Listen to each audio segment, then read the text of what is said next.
Blog Talk Radio. Welcome to Last First Date Radio, featuring interviews with experts in dating, relating, and mating in midlife. And now, here's your host, Sandy Weiner. Hello, everybody. This is Sandy, and welcome to Last First Date Radio, the place to be for creating healthy, lasting relationships in midlife. And today I am honored to be speaking with Barbara Huson. She is a leading authority on women, wealth, and power, and we're going to be talking about women and how they can get smarter about their money. Oh, my God, after my divorce, I had to learn to get smarter about my money. And for the past 11 years, I have loved helping women become empowered in the world of dating and love. And many, many women have entered the best relationships that they've ever had, and they have found the man of their dreams. But the secret really is not about being sexier, having Botox treatments or anything like that. The secret really is that they have found and owned their value first. And I have now grown and advanced the Woman of Value movement, and I'm going into the corporate sector to help women communicate more effectively at work. And I am so excited to just spread this even further because we need to really speak up in a much more empowered way. So I'm really, really happy to be doing this work.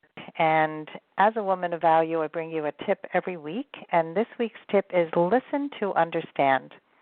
Many of us listen just to be heard. We interrupt. We don't listen well. We don't really take the time to really reflect and understand what the other person is saying. So one way to get empowered in our communication is to really get curious and listen to understand, not just to be heard. Before I bring on our special guest, I wanted to announce something really exciting that happened this week. I launched a brand new program, and it's called the Woman of Value Club. It's an exclusive membership club, and we have monthly calls on topics that help women over 40 like you date with confidence and success. You will learn effective dating skills, and you'll put them into practice. And I help you stay focused and positive towards your goal of attracting the love of your life. This program is for single women over 40 who are open to self-growth and willing to try a fresh, successful approach to dating and relationships. You can learn more and join, and the first month is free, by the way, and then there's a very low monthly fee because I wanted to make this affordable to more women. So you could go to bit.ly, bit.ly/Woman of Value Club. And that's woman with an A, not women with an E. So it's bit.ly/Woman of Value Club. And now for our special guest, Barbara Huson. She is the leading authority on women, wealth, and power. She's a best-selling author, teacher, and wealth coach, and she has helped millions of women take charge of their finances and their lives. She has a background in business, and she had many years as a journalist. She has a master's degree in counseling psychology. She has done lots of research and has personal experience with money, and that's all what makes her the foremost expert on empowering women to live up to their financial and personal potential. She has 6 books: Prince Charming Isn't Coming, Secrets of Six-Figure Women, Overcoming Underearning, Finding a Financial Advisor You Can Trust, Breaking Through, and her latest book, Sacred Success. So join me now for episode number 330, Empowering Women to Get Smarter About Money with Barbara Huson. Welcome to the show, Barbara. Thanks, Sandy. I love hearing all the wonderful things you're doing. That is so cool. Oh, thank you, and you as well. Wow, money is a big thing for people, especially women. And I know that coming out of divorce, many women have not taken charge of their finances at all, and suddenly they are sort of in this position where they have to think about money, sometimes for the first time. But before we get into the money, the show, I am curious about the love part of your life, just to spend a few brief moments to talk about how you met the love of your life and changed your name from Barbara Stanny to Barbara Huson. So can you just tell us a little bit about that? Yeah, it was 2 months after I turned 60, and I met a man on Match, and he wasn't my type at all, not at all. But I'd made a decision. I already had my second divorce 5 years before, and I made a decision that every man I was going to go out with, I was going to have fun, and I was going to make sure I left them better than when I found them. So I just always look for something to appreciate in a man. And so instead of tearing him down or being self-conscious and tearing me down, I just found something to appreciate in him. And there was lots to appreciate. And after our first date, he told me, I've never felt so appreciated by anyone in my life. And that was almost 11 years ago. So, wow. Yeah, we have a great marriage. Well, I love your attitude, and I've been talking about mindset so much lately because mindset is everything. How we approach life, how we approach love, how we approach our money, it's all starts with our mindset. And so when you're coming into dating where so many people are looking for their type and he doesn't have the right hair. I mean, I spoke to a woman in her 70s who was like, he has to have a full head of hair. And I'm like, good luck. Okay, mine. Mine was he had to be bald. So I was only looking for bald guys. So we can have our criteria. What I did is I made a list of what I want in a man. And part of it came from what I didn't want, and I just flipped it over for what I do want. And I had 31 criteria, 31. And that guy matched 30 of them. He didn't match the first one. The first one, he wanted to be rich. He wasn't rich. Okay. But he was bald. So we still have our criteria, but sometimes they don't always match our criteria. And I think we have to have priorities of what's important. And there were other things that were so much more important than that. Exactly. And you focused on what was important, not what didn't matter so much in the end, because you're together still 11 years later, which is awesome. Yeah. And he got really you to change awesome. your name. He didn't care. He didn't care. I wanted, why would I carry around the name of my second husband who was never happy with me? Never. From day one. And I always thought there was something wrong with me. And then here was a man who was so supportive, loved me completely. No matter what I did, he totally supported me. Why would I carry around a name of a man who didn't support me?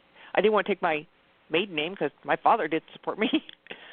I didn't want to make up a name. I really wanted to have his name. Because it's not just that he supported me. It's that I saw myself differently through his eyes. Because he totally loved, accepted, and supported me, I started loving, accepting, and supporting myself more.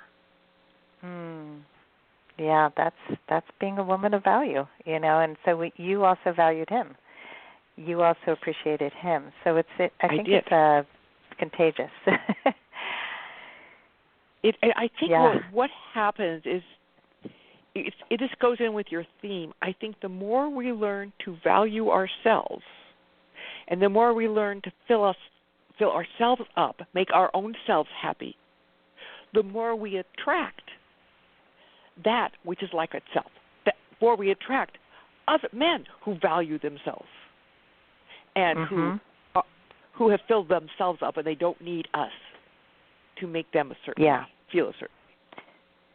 Yeah, and I think one of the biggest complaints at this stage in life is that women complain that men are needy and they're too, they're just dating them because they're lonely and they're just trying to fill a void. But if you're living your best life and you want to attract somebody who also is doing the same, then you attracts like, when you're living at that stage of life and that level of self-awareness and self-love, you definitely attract people who are at that stage too. And you recognize people who are not much more readily. Correct. I mean, if they're attracting needy guys, then they got to look at their neediness, because everyone, I believe, is a mirror. So you want to attract a guy with high self-esteem and who values himself, you become that person. Mhm. So very true. So let's talk about the valuing ourselves through money. And a lot of people don't want to talk about money. And I know with my son, he's an artist and a musician, and when he was trying to support himself, and he didn't want to talk about money. It was dirty. And I said, well, you could do this as a hobby and do something else for money, or you can learn to value the price you put on your work and make money doing what you love. And now he totally gets it. But it took a long time. It was like, ew, art and money? He has to experience. You have to experience it, because what I say, problems with money are never about money. No. I believe, and I'll speak for women because I don't work with men. I only work with women. But I believe that women's difficulty with money is not about money per se. It is about their fear of or ambivalence about power. Because it's what is required of who we need to become to create financial security, financial abundance, and take financial responsibility. Mhm. Yep, that's profound. So let's talk about how do we get over those fears? Of what? Of power? Fear of power, fear of the ambivalence about power. There's only one way to get over fear, and I've learned this in my life, and that's to face it. That's the only way. The only way through is through it. And I'll give you an example. I grew up wealthy. My father was the R of H in our block, and his only response to me about money was, don't worry. So I didn't. And I married a man who was a stockbroker, and he was also a compulsive gambler. And I stayed married to that man 15 years because I didn't deal with money. And by the time we got divorced, I had almost no money left for my inheritance, almost none. And even after our divorce, I decided I don't want to deal with money. It's not my thing. Well, I have this theory that if you don't deal with your money will deal with you. And in the next year, I got tax bills for over $1 million, almost $2 million, for back taxes my ex didn't pay, for illegal deals he got us in. Now, my ex had left the country. I had signed everything he told me to sign. My signatures on everything. And my father wouldn't lend me the money. I did not have $1 million, not anywhere close to it. When my father wouldn't lend me the money, that's when I knew. God darn it, I got to get smart. And I didn't know how I was going to do it. But I really, you got to deal. It's that which you fear is where you need to go. And so I did. What I did is what I really believe, that when you have a goal, like a down to your toes kind of goal where there's no back door, the universe revolves to help you. And I was working as a journalist, the San Francisco Business Times. And I knew I had to get smart. I had 3 daughters. One was just a baby. I was not going to raise those girls on the street, and I didn't know how I was going to do it. But out of the blue, an organization called me that was called Women's Resource Center, and they did work projects for women, and they wanted me to interview women who were smart with money. And I'll be damned. Those interviews changed my life. And I not only got smart about money, but I wrote my first book, Prince Charming Isn't Coming, How Women Get Smart About Money, and suddenly I had this whole new career. So, and the only way around fear is to face fear, is to tell the truth. Tell the truth about what's not working. Yeah, totally. Well, I love how the universe provided you this beautiful opportunity, and how it changed your life. And it often happens that way, that we have this pivotal moment, and it just creates a whole new shift in a new direction. But I have to tell you, the opportunity it gave me scared the hell out of me. Right. to interview women who were smart with money when I felt so stupid and my life was totally out of control financially, it was like, that was terrifying to me. I was a journalist. I didn't know anything about. They wanted me to write a book about it. Well, it didn't become a book, but it was terrifying. So, yes, you will always be presented with opportunities, but usually those opportunities are just outside your comfort zone. And you must be willing to face your fear to go outside the comfort zone, because success in anything, whether it's making more money or losing more weight, it always demands that you go outside your comfort zone. I couldn't agree with you more. Every positive change in my life has happened when I was petrified. Exactly. But it's exactly, yeah. And that's what I learned from successful women, because I went on and my next book, I interviewed women who made six figures or more, and it was called Secrets of Six-Figure Women. And I wanted to know what their secrets were, because I was not a six-figure woman, and I became a six-figure woman before I even finished writing the book. And what I saw, the number one thing that enabled me, that was a secret for them, is they were willing, what I call the stretch. They were willing to do what they thought they couldn't do. That's the number one thing that separates under-earners from high-earners. The willingness to do what you think you can't do or you're scared to do. I called it the high-earners slogan, was if it's not illegal or immoral, I just say yes. Yeah, that's a good policy, illegal or immoral. But yeah, most people stay in that little box and their little comfort zone, and they say, well, things aren't working out for me, but what are you actually doing about it? That's the difference. Well, I stayed there for 46 years. I stayed there for 46 years because it's terrifying. And that's why I believe like what you are doing, Sandy, is so important, because I believe as women, no one's going to do this for us, but we can't do it alone. We really need support. We are so relationship-oriented. And that's why I love doing groups for women. And you're doing groups to be able to be in a group of women who are supporting you, who are cheering you on, who are role models for you. That's key. I tried to do it alone, and I couldn't. Yeah, me too. I mean, I've hired amazing people to help me. I've been part of mastermind groups. It's just being around people who inspire you, who encourage you, who are cheerleaders is so important. And the truth is that I used to – go ahead. And who are going through something similar, too. So you see, you're not alone. You're not crazy. There's nothing wrong with you.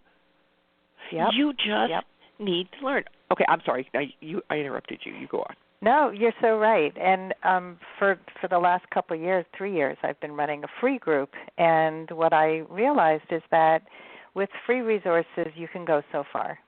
But if you're not in process, and if you're not really working on your stuff and you're just reading a whole bunch of articles and watching live videos, and I mean, I put a lot into this group, and I realized that they need to be in process. If they really want to make change, they need to be in a process, and whether it's through private work or in a group work, it's got to happen for you to really make the big change that you need to make. And so free groups are great. You wanted them to have skin in the game? Exactly, having skin in the game and putting a little bit of money down, and putting and showing up. The motto for my new website, The Woman of Value, is to show up, stand up, and speak up. We need to do those three things, right? Thank you. Love it. So I see it in corporate. I see it in love. I see it in all aspects of life that we do need to have skin in the game. So let's talk about your new book, as you've spoken about some of your other books. What inspired you to write Sacred Success, A Course in Financial Miracles? Because I made six figures. I was very happy with that, and I wrote my next book called Overcoming Underearning. And I wanted to see if I could teach others what I was learning. And so this is how to overcome underearning, and I was great. And then one night I woke up in the middle of the night, and I said, wait a minute, I make six figures. I have a new goal. I want to make millions, help millions, and give millions. And I thought, yes, that's what I'm going to write my next book about. And I'm going to make millions.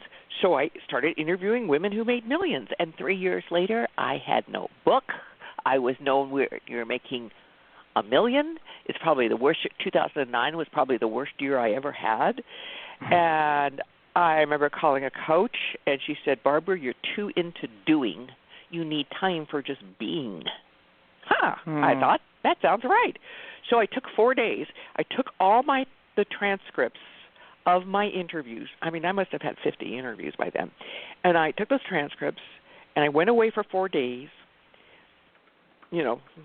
just a silent retreat. And I realized in reading those transcripts without distraction, something I totally missed, that I was so dazzled by what these women earned and my desire to do the same, that I'd missed the whole part about the way they were doing it. These women were playing a very different game than what the world models. And that game is what I came to call sacred success. And sacred success, the definition, is pursuing your soul's purpose, what you're on this earth to do, pursuing your soul's purpose for your own bliss and the benefit of others while being richly rewarded. And what was the profound difference that I was missing, one of them, big one, is that there's 3 levels of financial development. There's survival, stability, and affluence. Survival, not enough. Stability, enough. And affluence is more than enough. To go from survival to stability, you have to have a profit motive. But what I didn't realize, once a woman is stable, once she has a roof over her head, food on the table, she can get her mani-pedi when she wants, it's a whole different process. Because what I saw is the motivation is no longer profit. It's a desired outcome. Yeah, you want to make a profit. But the primary purpose, the primary motivation is to achieve greatness. And greatness, I define by paraphrasing a quote, greatness is that place where your deep happiness, what you were put on this planet to do, meets the world's great hunger. And that's doing our sacred work and having that mentality, having the mindset to create it, to make it profitable, even without that being your primary goal. It can't be your only goal. Right, you have to really be motivated by a greater good. Yeah. Yeah, and what research has showed us is that women and men see money through very different lenses. Tell a man, no matter where he is, how rich he is or how poor, you tell him that you seduce him with profits and perks and prestige, and he's all over it. A woman, once she's reached financial stability, once she has enough, she is rarely motivated solely by money. What motivates us is the opportunity to help others. So sacred success is blending that motivation to help others without slipping into codependence, which means putting everybody else before yourself, and still making a hefty profit. Because, okay, since this is a show about dating, let me just say my theory on money, okay? I believe money is very much like the ideal man. The ideal man, he's here to support us. He's here to support us. I believe money, its purpose is to support us. But in return, men and money need to be respected and appreciated. And you respect and appreciate money like you respect and appreciate man by paying attention to it, by really paying attention to it. And if you don't pay attention to it, it may come in, but you won't keep it. Very true. I love it. I think a lot of people think the whole thing with relationships is just getting the guy. And getting the guy is only part of the issue. It's keeping the guy, keeping the relationship alive, and the same thing with money. And I do remember paying attention to my finances in a way that I never had. And a lot of people just want to make believe they don't exist, make believe the bills just get paid by themselves, or money's just there. Like they don't really know what's there. They don't want to really look at it. And you have to look. You have to pay attention. Like I'm just met with my financial planner this week to take some money out of one fund and put it in another because I pay attention. And I never knew how to do any of that before. I mean, my ex-husband was into safety. Like everything was in CDs and money markets, which totally plummeted after my divorce. And I said, I don't want to be a victim here. This money has to grow. So, yeah, and in terms of the work as well, like the reason I'm doing the Women of Value and changing direction a little bit here, I'm still doing the last first date work, but the Women of Value work was what came out on top. And through 11 years of work, this is the work that inspires me, the work that really makes a difference in women's lives. And if I go into the corporate world where women are afraid to speak up often and they are not getting valued and recognition because they don't have the skills they need, and if they have that, everything will shift. And so being able to empower women at work is going to be amazing, but it's also scary as hell because it's a whole new world for me. But that's why I'm doing it. I know you'll do well. Well, thank you. So the Sacred Success sounds amazing. And you've interviewed all these women who have achieved that level of success by doing the work that they love. Right. By doing not just work that they love, but work that has meaning, that fulfills their purpose. It's why they're here. Mm-hmm. And that's what motivates them. That's what motivates them, because to get to that level of success, and not everyone's going to get in that level of success, but to have success, it's really about overcoming obstacles, overcoming fear, just like you talked about going into the corporate world. And what motivates these men, these women, like what motivates you, it's not greater money necessarily. It's certainly attractive, but it's part of their purpose, just like you are living your purpose, Sandy. And so finding your purpose is really a deep part of being a sacred tool in this world. Yeah. Yeah, I love that, sacred success. It's a beautiful term. And not everybody is motivated to be at that level. But for the ones who want to and really are willing to do the work to get there, there's incredible reward in living your purpose and in creating that difference in the world.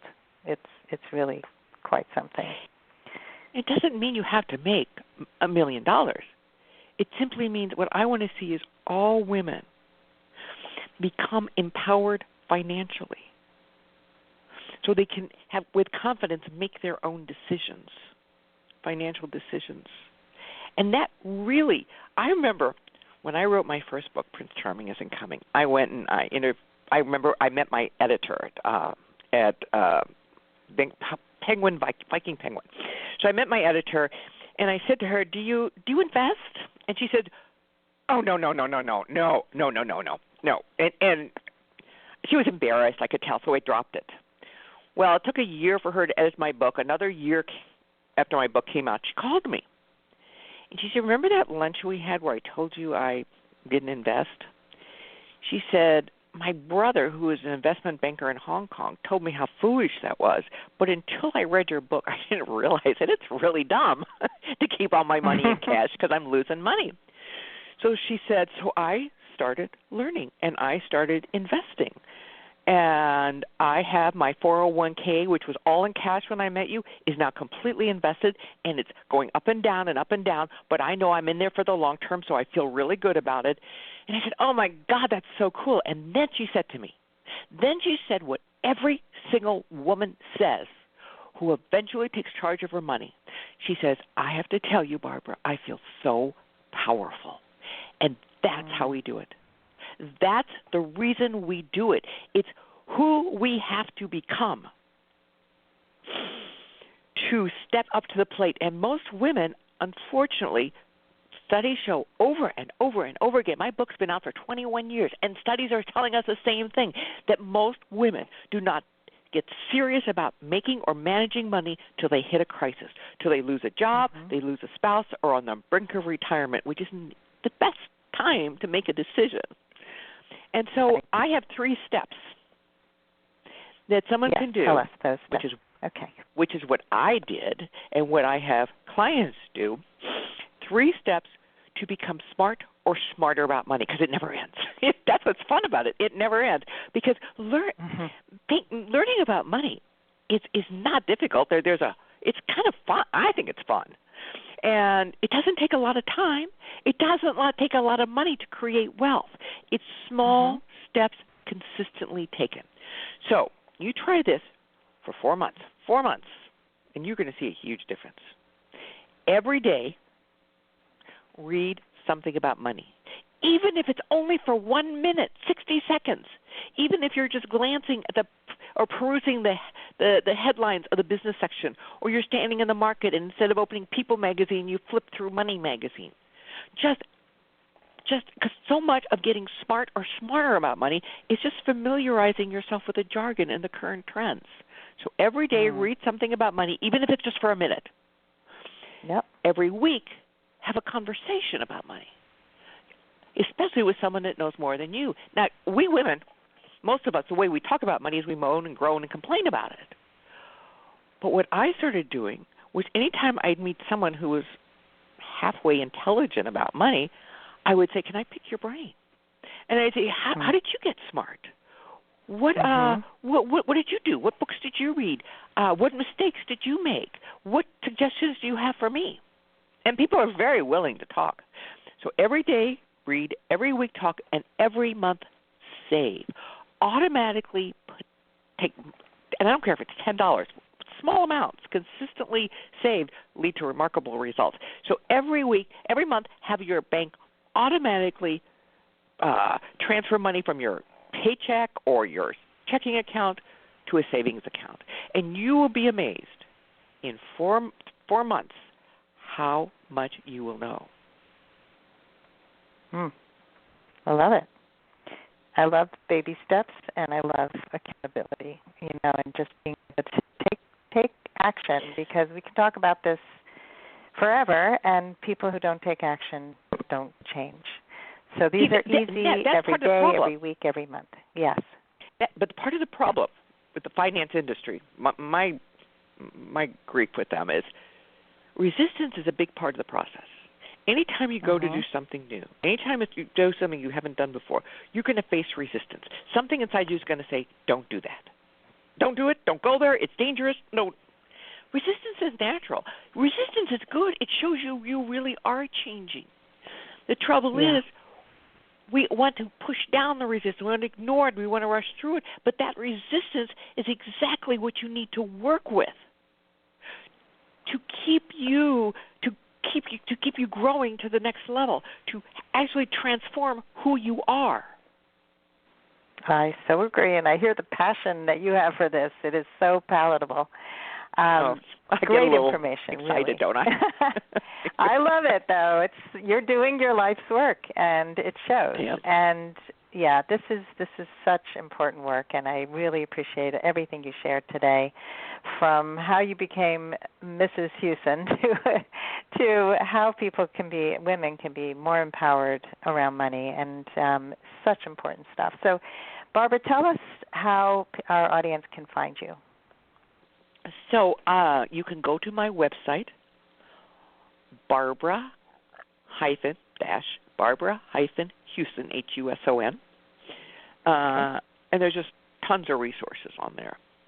And I also have a free ebook, which I think is pretty terrific, if I say so myself. It's called So Now You're Successful, Now What? A Successful Woman's Guide to Investing. And that's available on your website as free. well? Yeah. Okay, awesome. I will put that in the show notes and a link to your website, and so people can find your books and all your resources and get smarter about money so they can feel more empowered. I love it. Thank you so much, Barbara, for being on the show today and for helping women get smarter and more empowered around money. My pleasure. Thank you. You're welcome. And thanks, everybody, for joining today. And if you love our show, please rate and review it. That would really make our show reach even more people. And don't forget to find out more about the Woman of Value Club. That the URL for that, again, is bit.ly/Woman of Value Club. Or you can go on lastfirstdate.com and click group coaching, and you can find it there. Thanks again for joining us today, and I hope you go on your last first date very soon. Have a great one.